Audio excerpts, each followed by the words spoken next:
Welcome to Startuprad.io, your podcast and YouTube blog covering the German startup scene with news, interviews, and live events. Hey Chris, can you hear the sound of approaching Easter bunnies? I'm not sure. I'm not sure. Guys, hello and welcome to this month in GSA Startups, March 2023 edition. Welcome to our March news wrap-up with the most important news from the startup scenes in Germany, Austria, and Switzerland, sometimes even little Liechtenstein. We do this in 30 minutes or less, and therefore I would like to welcome my co-host and co-founder, Chris from New York. How you doing, man? Hi. What a calm start to the show. I enjoyed it. Yes, we try to be very smooth today. We follow with our news the top-down structure. Top news followed by a bird's eye view at the startup ecosystem. Next, deeper looking at interesting startup cities. And we end with the general news. For those of you who are really serious about startups, there is even a collection called Stay Ahead of the Curve, where we share interesting reads, articles, studies, and podcasts. Chris is in New York. I'm at Frankfurt. As we've said, we recorded this news on the 27th of March. A little disclaimer here. You may have noticed that we had a lot of stress here at Startuprad.io. In February, I discovered a bucket of news in our backlog that was not taken care of for the last news. So I just added it in this time. All news not yet included here will be published on our next news episode for April, to be published on April 27th, maybe 28th, depending on the travel schedule of Chris. Find all the links to the quoted news in our Medium blog, link below. If you celebrated, happy Easter. We also trying to bring you a bit of culture from Germany here. Chris, how do you celebrate Easter?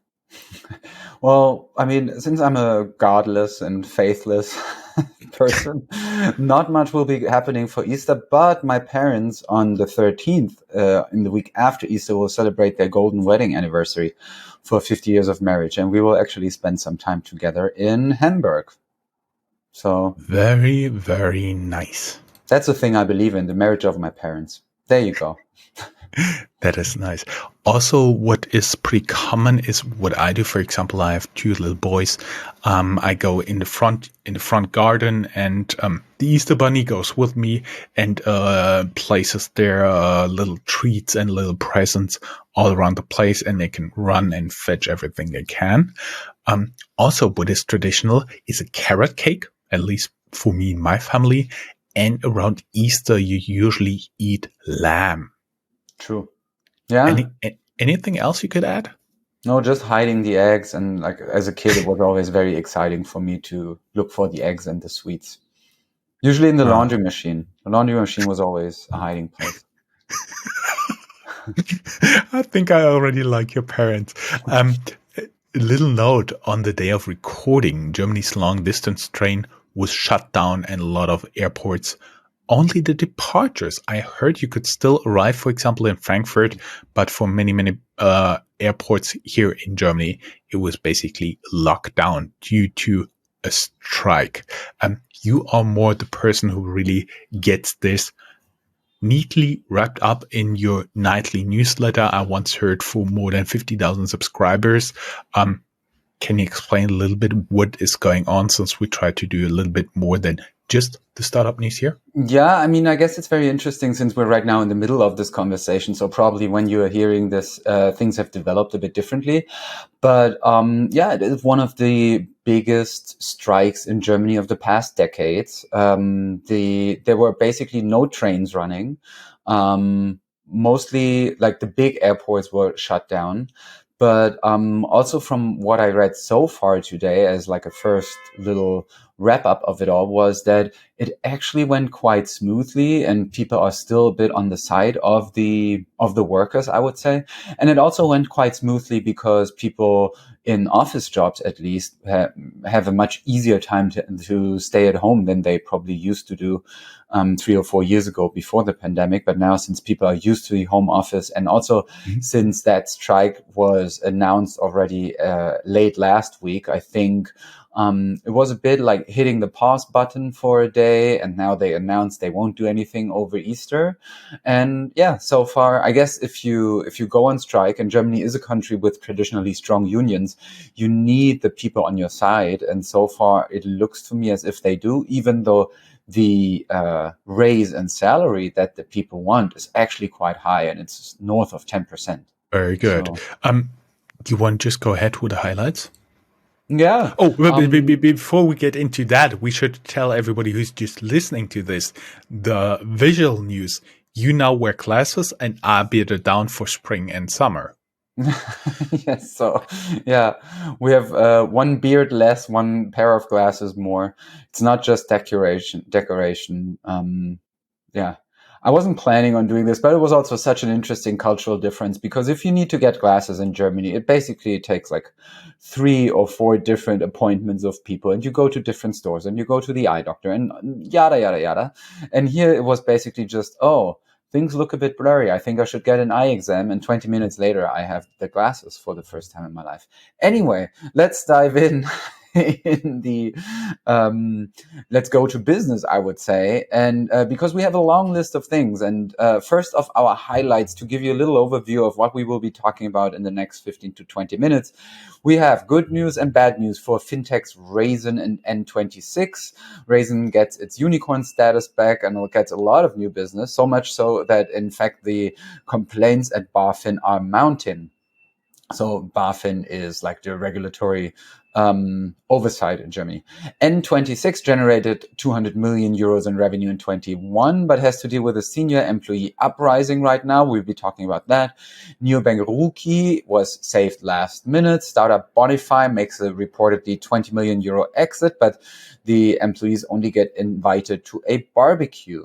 GoStudent is a no-go with courts, and the first Goldman-backed fintech in Germany struggles. And we will have a look at Bavarian Airlines, which may be just a hoax. And last but not least, Grover shows first signs on their way to an IPO. So let's talk startups. Before we do so, the video podcast will go live on Thursday, March 30th, which you know. Same goes for the audio podcast. And the publication on Ximalaya always takes place on the following Friday. This time, this will be March 31st. You can always tune into our radio station at www.startup.radio. You can subscribe to newsletters, etc., which you can find on our link tree, linktree.ee/startupradio. And we also have enablers and supporters, which you will guide us through, and then we can get going. Of course, this recording is supported by HTAI, Hessen Trade and Invest, and the Enterprise Europe Network Hessen, as well as Startupraven.com. And you can find us on the app Newsly. They gather the most trending web articles, and you can also get podcasts there. Not surprisingly, Startuprad.io, plus a lot of our sub-podcasts there. I'm handing back to Mr. Top News, Chris here. Yes. So I was already hinting at it. We have some good news and bad news at Raisin. So the raising interest rates are good for the deposit broker, Raisin. They're driving an increase in business and help them to get a unicorn valuation with their most recent fundraising. And it seems they even got a bit overwhelmed by the amount of new businesses that they attracted. So if we have a closer look at the news, we reported about the then ongoing fundraising of Raisin, and that they are about to get their unicorn horn back. And this is now confirmed. Raisin raised 60 million euros in VC funding and reclaimed its formerly unicorn status, writes Finanzbusiness.de. The bad news, though, is that it seems as if also complaints are piling up, so that Bafin, as I said, the regulatory commission in Germany, takes notice, is a story that German trade and business newspaper Handelsblatt wrote about. We stay in the fintech sector where N26, a neobank that we've been talking about too very often here, has also good and bad news as well. In February 22, 6 of their high-ranking managers wrote an email warning the founders that the company might be turning dysfunctional. This became news only about a year later. So now this year, when the chief risk officer stepped down, most of the managers backing the email have left already. And we have some background information about this. And then Thomas Grohe, who was our guest from the past, became chief risk officer and reportedly sent the email to the N26 founders. He stepped down this month, and also for personal reasons, writes Börsenzeitung, Grosse actually, sorry, not Grohe, I said Grohe. And he also noted... Thomas, at the time we were interviewing him, he was with Google and was the person in charge of Google Pay here in Germany. There you go. And he also noted that his position was a requirement by Bafin in order to get N26 out of regulatory troubles. So, the company really is working on leaving those legal troubles behind, but it seems to be a pretty long path. Nevertheless, there's also good news for them because they increased their revenue due to the rising interest rates, and they are looking at 20 million euro revenue for 22, which would be an increase by 2/3, 67%. Another neobank is Ruuky, Ruuky, which is saved last minute. First, we told you bad news for Hamburg-based neobank Ruuky, which had to file for insolvency and that the service will be terminated. But we also, now it appears as if they found a buyer. Details about this has Finanz Business. And it was about 2 weeks ago that this was announced.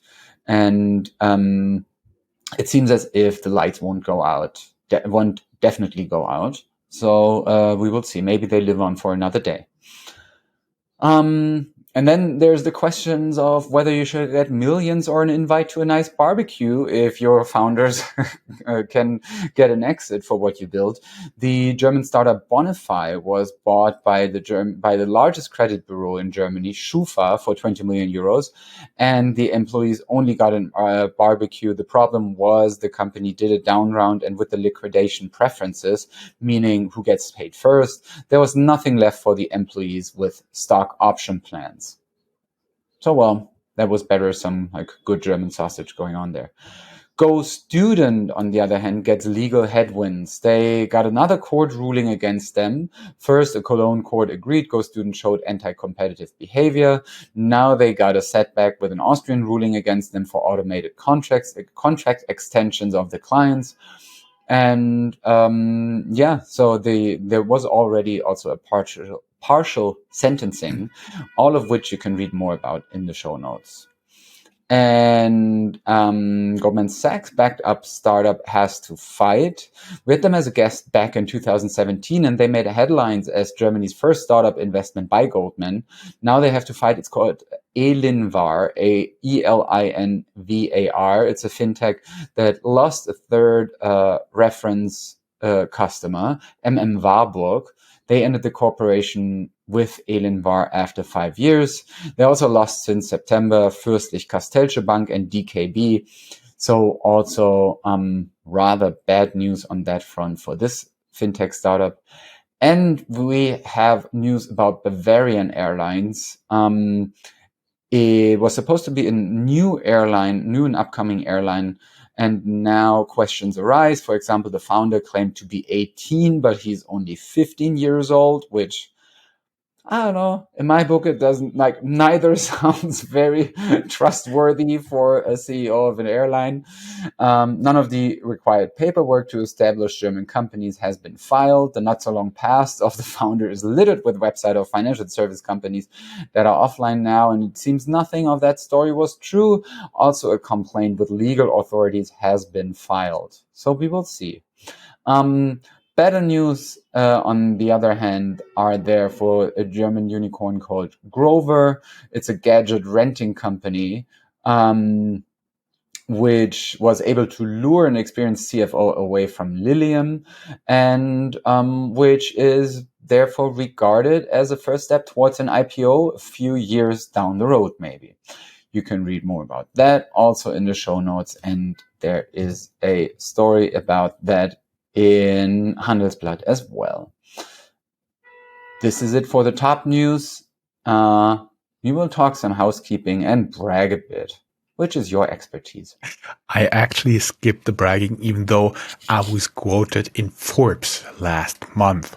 But that is a completely different topic. We have for EU Startup Summit 20% off. It's taking place in Barcelona, April 20 and 21st. If you're there, just let me know. The code is Startuprad.io 20. Tech Open Air also takes place on July 5th to 7th in Berlin.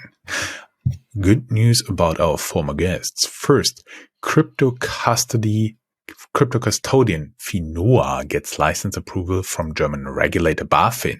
You can learn more in our in-depth interview with one of the co-founders.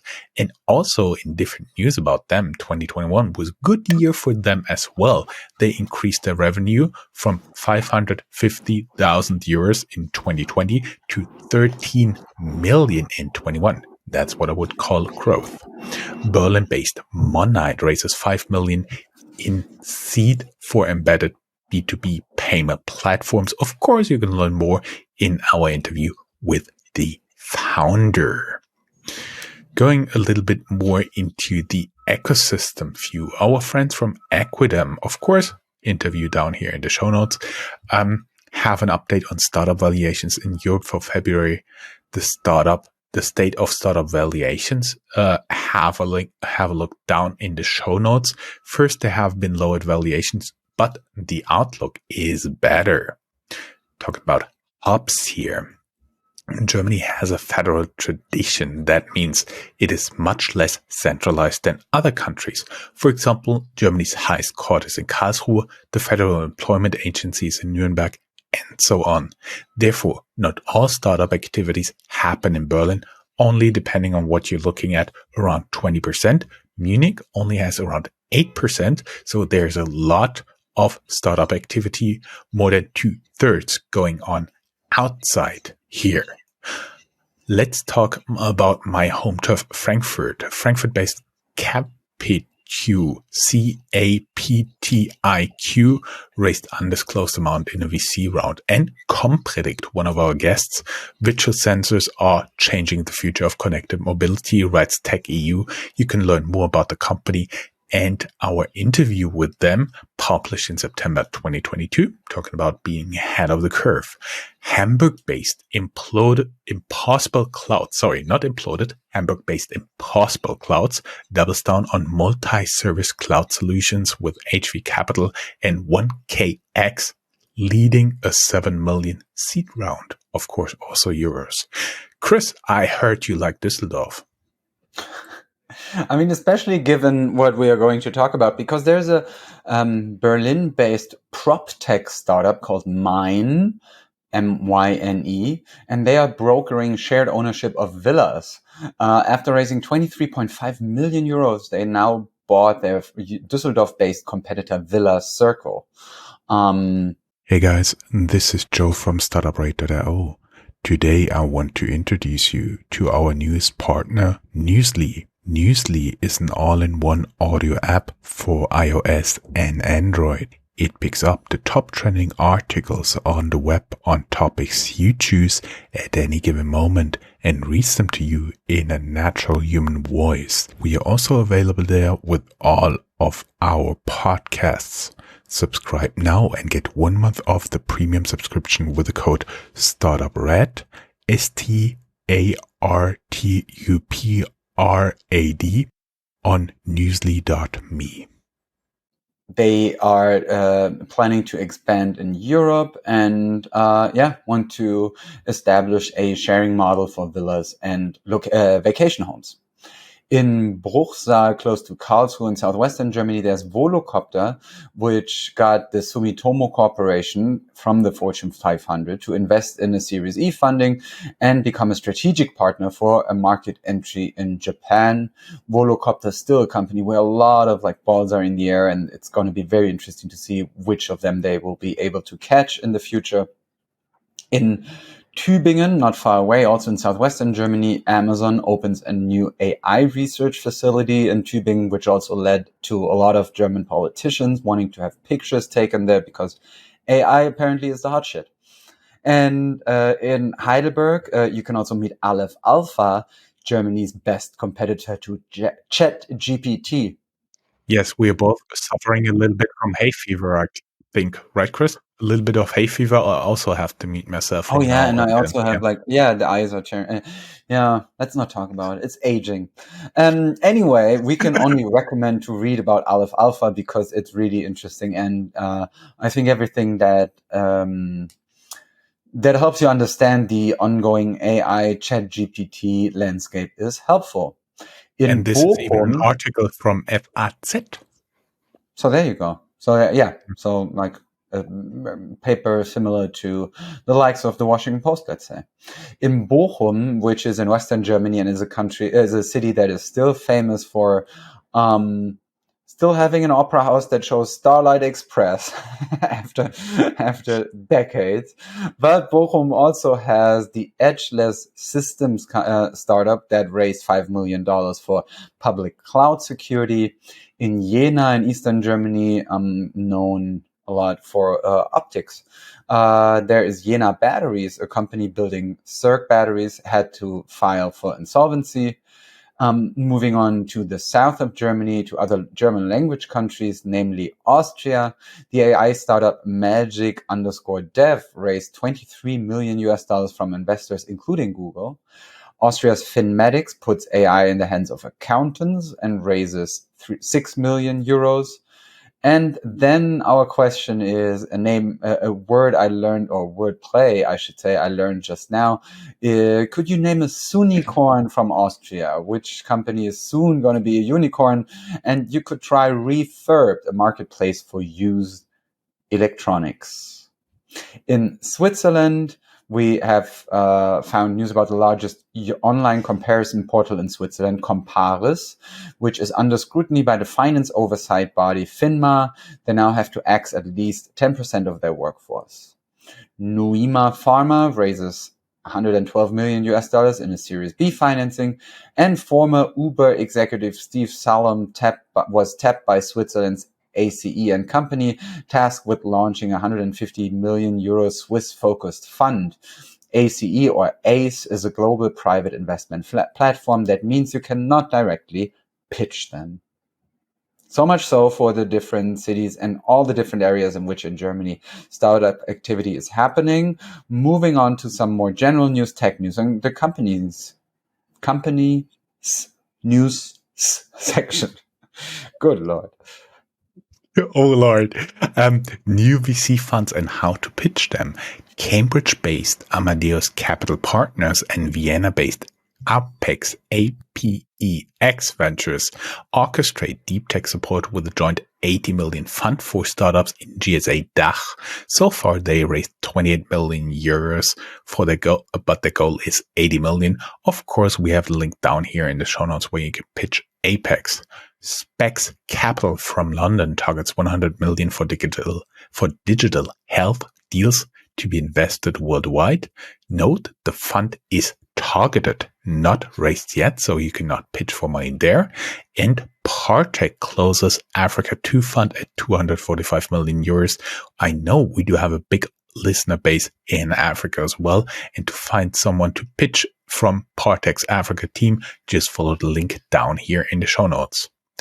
More general tech news. For the first time ever, Amazon closes down a logistics center in Germany.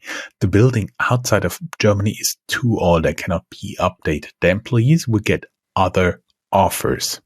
Nestlé invests in Munich-based drink startup YFood and gets many negative reactions on Twitter.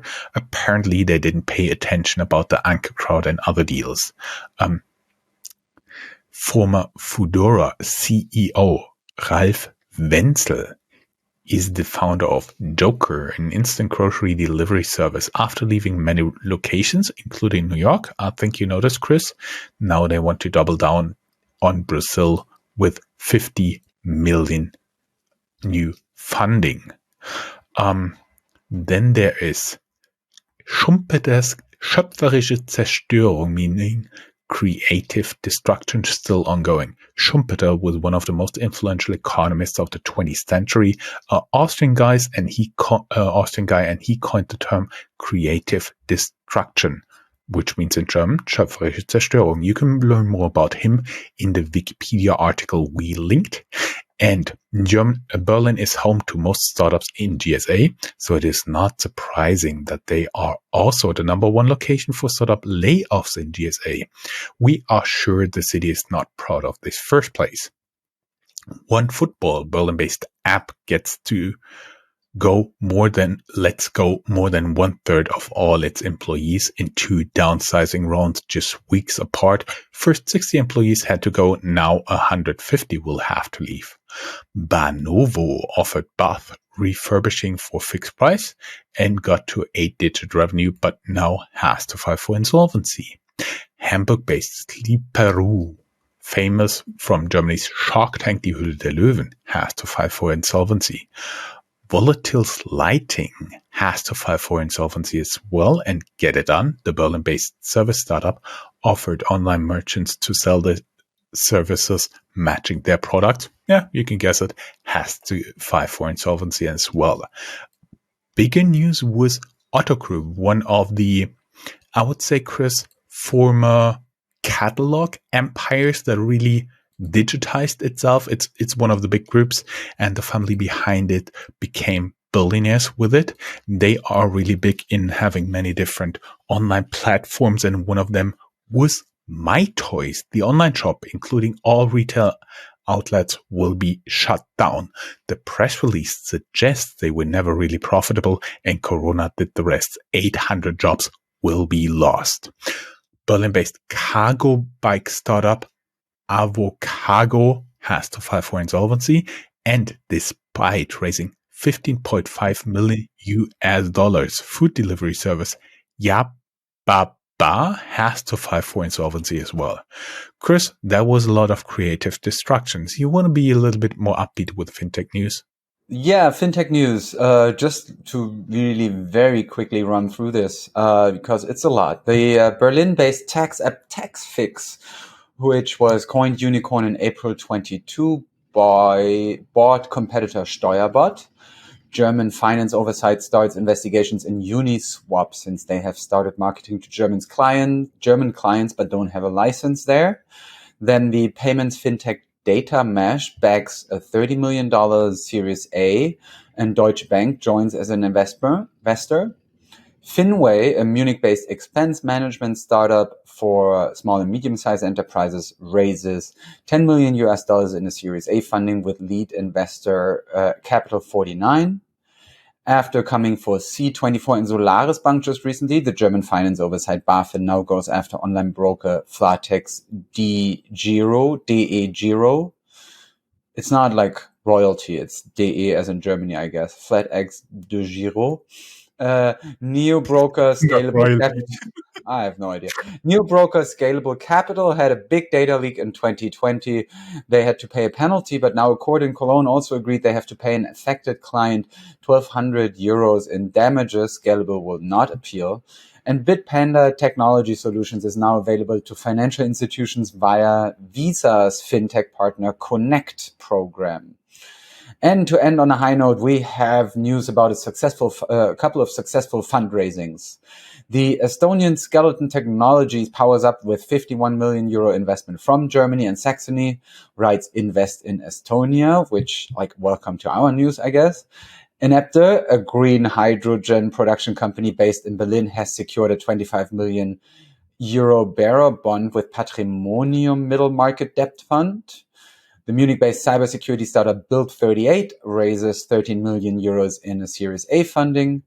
Berlin-based Doctorly raises 9.4 million euros in a Series A funding. Backers included the Delta, Horizons Ventures, Speed Invest, Well Technologies, Unique A Ventures, Calm Storm, and Seedcamp.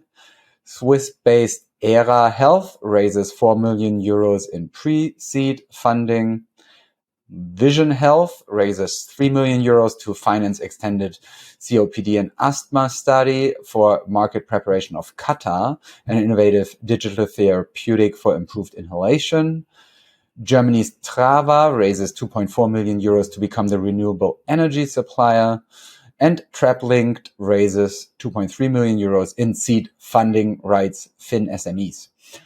There is ahead of the curve. And Chris, we really have to hurry up. We have less than 50 seconds to say goodbye in order to stay below 30 minutes. Honestly, let's do it. All we can say is there's mentions of Krispy Kreme in ahead of the curve. Bye-bye. Oh, and Chris, you owe me a donut today. No background noises. Bye, guys. Probably the mic was just shut off. Bye. Bye.